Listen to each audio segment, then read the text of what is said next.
A gente está falando aqui de uma transformação que é tão, mas tão profunda na medicina que muita gente já está chamando de uma nova era. Hoje, a gente vai mergulhar fundo para entender o que isso significa na prática. Olha, essa frase resume tudo, né? A mensagem é bem direta. Para quem é da área da saúde, ignorar a inteligência artificial deixou de ser uma opção. Agora é uma questão de se manter relevante, de ser mais eficiente e, no fim do dia, de oferecer o melhor cuidado possível ao paciente. E para sacar essa necessidade de adaptação, a gente precisa olhar para a IA não como, sei lá, mais uma ferramenta ou um aparelho novo no hospital. Não, é uma força que está redesenhando a base, o coração da prática médica como a gente conhece. E o impacto disso é enorme, vai muito além do consultório. A revolução começa com diagnósticos que ficam muito mais certeiros, passa por tratamentos feitos sob medida para cada pessoa e vai até a maneira como novos médicos são treinados e como a pesquisa avança. É uma mudança que afeta o sistema de saúde de ponta a ponta. Tá, mas vamos sair um pouco da teoria. Como é que se parece na vida real? No dia a dia de uma clínica, de um hospital, onde é que a IA já está de fato fazendo a diferença na vida dos médicos e, claro, dos pacientes?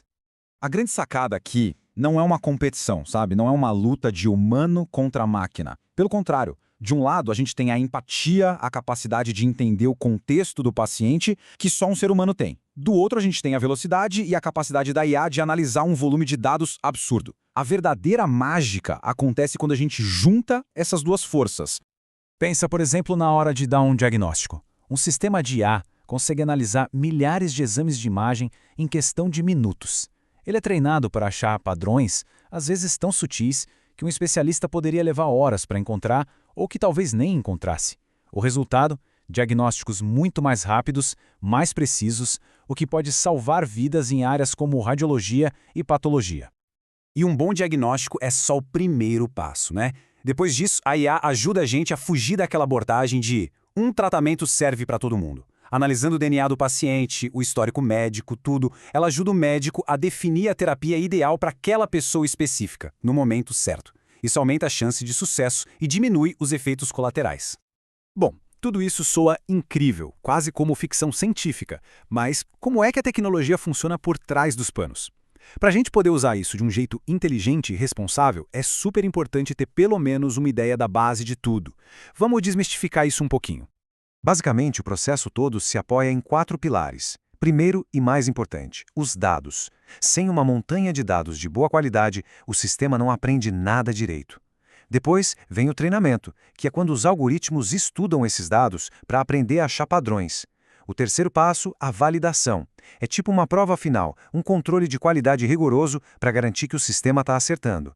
E por último, vem a aplicação, quando a IA vira uma ferramenta de apoio, mas a interpretação e a decisão final continuam sendo do especialista humano.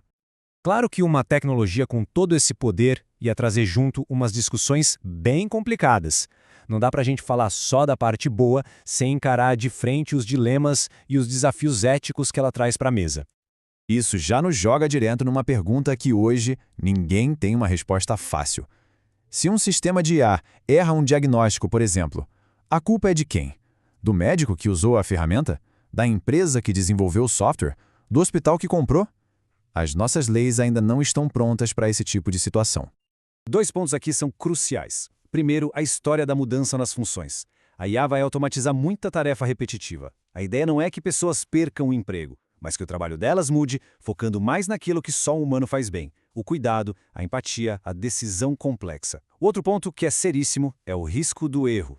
Se uma IA foi treinada só com dados de um grupo de pessoas, ela pode dar diagnósticos errados para outros grupos. Por isso que a supervisão de um humano é fundamental, além de validar esses sistemas à exaustão. Então, como a gente avança de um jeito seguro, o objetivo não é só inovar por inovar. É construir um futuro onde essa colaboração entre médicos e IA seja segura, confiável e, acima de tudo, eficaz.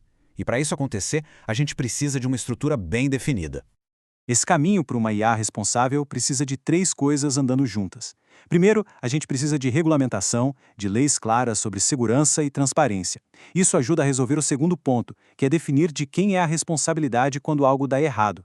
E por fim, o pilar mais importante de todos, que tem que ser inegociável: a supervisão humana. A tecnologia é uma ferramenta de apoio, mas a decisão final e a responsabilidade pelo paciente tem que ser sempre do profissional de saúde. Acho que fica bem claro que o futuro da medicina não é sobre a IA substituindo os médicos, é sobre a colaboração inteligente entre a capacidade da máquina e a sensibilidade da mente humana. A grande questão que fica no ar é: será que estamos de fato prontos para essa nova realidade?